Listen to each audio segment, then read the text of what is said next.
اس جتھے نے پاکستان کی املاک کو بے حد نقصان پہنچایا، جس کی جتنی مذمت کی جائے وہ کم ہے۔ میں آج اس پلیٹ فارم سے پاک آرمی کو، جوڈیشری کو اور قانون نافذ کرنے والے تمام اداروں سے اپیل کرتا ہوں کہ خدا را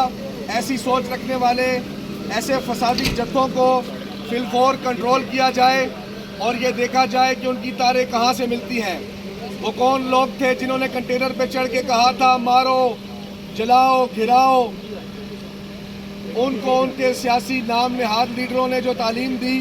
انہوں نے اس پہ عمل کرتے ہوئے پاکستان کو شدید نقصان پہنچایا۔ صدر مملکت جناب آصف علی زرداری صاحب نے بھی آج اپنے خصوصی پیغام میں یہ کہا ہے کہ آج کا دن سیاہ ترین دن کے طور پر ہمیشہ منایا جائے گا۔ میں پاکستان کے تمام اداروں سے ایک بار پھر ریکویسٹ کرتا ہوں کہ اس نام نہاد ٹولے کو کڑی سے کڑی سزا دے کر پاکستان کی عوام کے سامنے عبرت کا نشان بنایا جائے، تاکہ اس دھرتی ماں پر دوبارہ میلی آنکھ سے دیکھنے کا کوئی تصور نہ کر سکے۔ پاکستان زندہ باد، پاکستان زندہ باد، پاک فوج زندہ باد، پاک فوج قدم بڑھاؤ۔ میں یہ سمجھتا ہوں کہ 9 مئی کے جو واقعات ہوئے ہیں اس کے پیچھے جو محرکات ہیں ان کو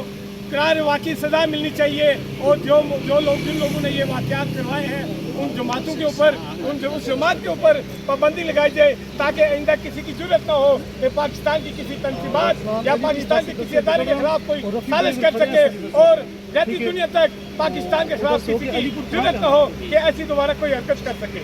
یہ کہنا ہے کہ یہ فوج نے ہی کروایا، آپ کیا کہیں گے؟